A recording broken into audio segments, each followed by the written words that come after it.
Good morning everyone. आज हम पढ़ेंगे प्रवाल भित्ति के प्रकार और उसके उत्पत्ति संबंधी सिद्धांतों के बारे में। तो इसमें सबसे पहले हम देखेंगे प्रवाल भित्ति के प्रकार। तो इसमें पहला है तटीय प्रवाल या फ्रिंजिंग रीफ। तटीय प्रवाल महाद्वीपीय मग्न तट या द्वीपों के किनारे तटों के पास आवश्यक दशाएं उपलब्ध होने पर प्रवाल भित्ति का विकास हो जाता है, तो उसे तटीय प्रवाल कहते हैं। यह तटों से लगा हुआ चबूतरा होता है जिसका सागर की ओर का ढाल तीव्र होता है। इसकी ऊपरी सतह उबड़ खाबड़ होती है।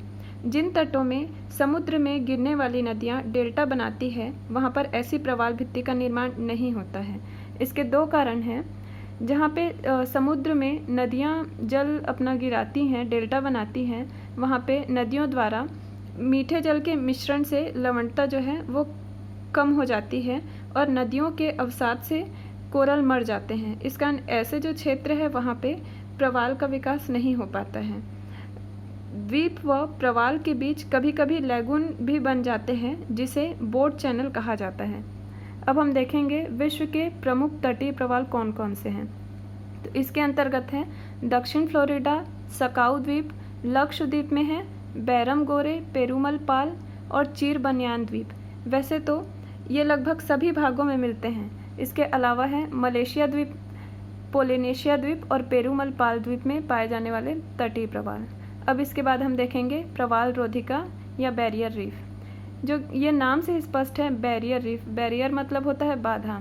तो ये बैरियर रीफ या अवरोधक प्रवाल जो है तट और समुद्र के बीच में एक बैरियर के रूप में काम करता है। इसी कारण इसे अवरोधक प्रवाल या फिर बैरियर रीफ कहा जाता है।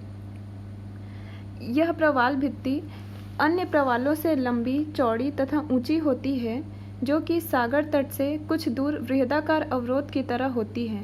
इसका बाहरी ढाल 45 डिग्री होता है। चूँकि प्रवाल का विकास अपेक्षाकृत अधिक गहराई से होता है और तट से इनकी दूरी भी अधिक होती है, इसलिए तट और इसके बीच में एक चौड़ा छिछला लैगून पाया जाता है। अब हम देखेंगे विश्व की प्रमुख प्रवाल रोधिका। यह है ग्रेट बैरियर रीफ, जो कि विश्व की सबसे बड़ी प्रवाल रोधिका है। यह ऑस्ट्रेलिया के उत्तर पूर्वी भाग में है।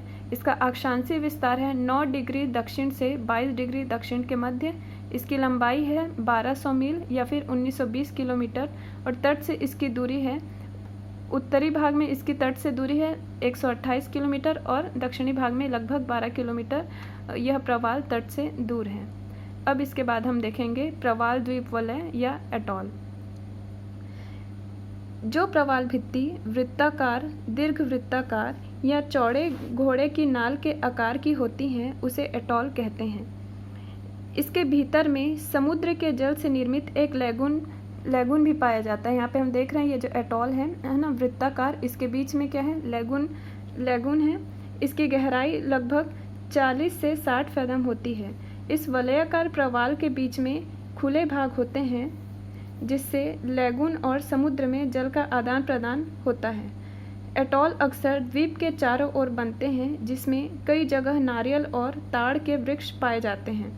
अपर्दन व निक्षेपण के कारण एटॉल बाद में बंद हो जाते हैं, जिसके कारण वो द्वीप में परिवर्तित हो जाते हैं। अब हम देखेंगे विश्व के प्रमुख प्रवाल द्वीप वलय। इसमें है फूनाफुटी एटॉल, कैरेबियन सागर, चीन सागर का ये एटॉल और ऑस्ट्रेलिया का एटॉल। अब इसके बाद हम देखेंगे प्रवाल भित्ति की उत्पत्ति संबंधी परिकल्पनाएं। प्रवाल भित्ति की उत्पत्ति एक जटिल समस्या है जिसके समाधान के लिए 2 आधारों पर सिद्धांतों का प्रतिपादन किया गया है। एक है प्लीस्टोसिन युग में सागर तल में परिवर्तन, अर्थात प्लीस्टोसिन युग में क्या हुआ था, जो उत्तरी गोलार्ध है वो हिम से आच्छादित हो गया था, जिसके कारण सागर तल वो निमज्जित हो गया था। और दूसरा आधार लिया गया है स्थलखंड में स्थिरता, अवतलन और उत्थान। इन आधारों पर तटीय प्रवाल की उत्पत्ति तो सरल है, परंतु प्रवाल रोधिका तथा एटॉल की उत्पत्ति जटिल है, क्योंकि इनके बाहरी भाग का आरंभ इतनी गहराई पर होता है जहां प्रवाल कीट का जीवित रहना संभव नहीं है। तो अब देखते हैं प्रवाल की उत्पत्ति संबंधी सिद्धांत। तो इसमें सबसे पहले हम देखेंगे डार्विन का भू अवतलन सिद्धांत, जिसे सब्सिडेंस थ्योरी भी कहा जाता है। डार्विन ने बीगल नामक जहाज से समुद्री यात्रा कर तहिती के प्रवाल रोधिका तथा कीलिंग के एटॉल का निरीक्षण कर 1837 में अवतलन सिद्धांत का प्रतिपादन किया। इस सिद्धांत में उन्होंने इस अध्ययन में उन्होंने पाया कि प्रवाल भित्तियाँ अत्यधिक गहराई तक पाई जाती हैं जहाँ प्रवाल किसी भी हालत में जीवित नहीं रह सकता है। इस विरोधाभास को दूर करने के लिए उन्होंने बताया जिस स्थल के साथ प्रवाल भित्ति बनती है वह स्थिर नहीं रहता बल्कि उसमें अवतलन होता है। ये चित्र में जैसे कि हम देख रहे हैं प्रवाल भित्तियाँ जिसके सहारे बनी है जिस स्थल खंड के, वो स्थिर ना रहकर क्या हो गई हैं, अवतलित हो गई हैं। इनके सिद्धांत के अनुसार सर्वप्रथम तटीय प्रवाल का आविर्भाव होता है जिसमें निमज्जन या अवतलन के पश्चात प्रवाल गहराई में पहुंच जाता है। परिणाम स्वरूप भोजन के लिए प्रवाल ऊपर की ओर वृद्धि करते हैं जिससे प्रवाल रोधिका का निर्माण होता है तथा तट और प्रवाल रोधिका के मध्य में लैगून का निर्माण होता है। पुनः स्थल के अवतलन से द्वीप पूर्णतः जलमग्न हो जाता है जिससे एटॉल का निर्माण होता है। तो इस प्रकार से डार्विन ने अपना ये मत दिया जिसके बहुत सारी आलोचनाएं भी हुई, परंतु डार्विन के सिद्धांत को डाना, फोई, डेविस तथा अन्य कई विद्वानों ने समर्थन भी प्रदान किया। अब इसके बाद हम देखेंगे मरे, आगासिस तथा सेम्पर का स्थिर स्थलखंड सिद्धांत। मरे ने अपने सिद्धांत में बताया कि प्रवाल तल 30 फैदम तक होता है, अर्थात 30 फैदम की गहराई तक ही प्रवाल पनप पाते हैं। तो जॉन मरे के अनुसार स्थल खंड स्थिर रहते हैं परंतु सागर तल में परिवर्तन होता है जिसमें दो तरीके से 30 फैदम की गहराई प्राप्त होती है। यदि द्वीप प्रवाल तल से ऊपर है तो उसका अपर्दन व घूलन द्वारा अवनयन हो जाता है, और दूसरा है यदि वह प्रवाल तल से नीचा है तो उस पर पैलोजिक जमाव होने से प्रवाल तल वह प्राप्त कर लेगा।